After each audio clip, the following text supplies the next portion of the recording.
আমরা সিনেমার কথা বলি। সাবস্ক্রাইব করুন আমাদের চ্যানেল, বেল আইকনে ক্লিক করতেও ভুলবেন না। মাই নেম ইজ সিমি, নারীর শক্তি, তুমি আছো তুমি নাই খেত।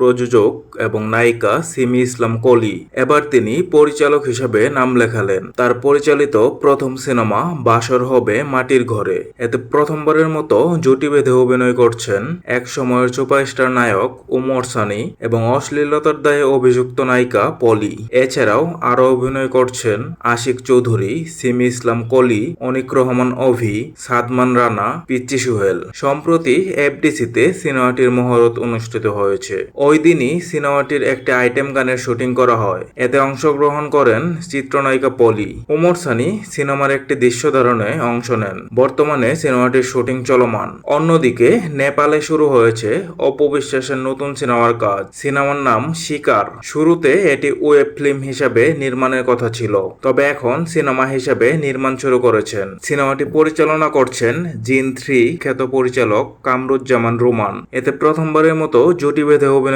করছেন অপবিশ্বাস ও মর্তজা পলাশ। অপবিশ্বাস ও মর্তজা পলাশ শুটিং এর প্রথম দিন নেপালে ছিলেন। অপবিশ্বাস, মর্তজা পলাশ, বরদা মিঠু, রজতাভ দত্ত ও জিল্লু খ্যাত অভিনেতা শ্যাম ভট্টাচার্য। ভারত এবং বাংলাদেশের জনপ্রিয় আর্টিস্ট নিয়ে শিকার সিনেমাটি নির্মিত হচ্ছে। অ্যাকশন, রোমান্টিক এবং রিভেঞ্জের গল্পে শিকার সিনেমাটি 2027 সালে মুক্তি পাবে। চলচ্চিত্রের এই খরার সময় দুইটি নতুন সিনেমার কাজ শুরু হয়েছে। এই দুইটি সিনেমার মধ্যে কোন সিনেমার জন্য আপনি অপেক্ষমান? কমেন্ট করে জানিয়ে দিন।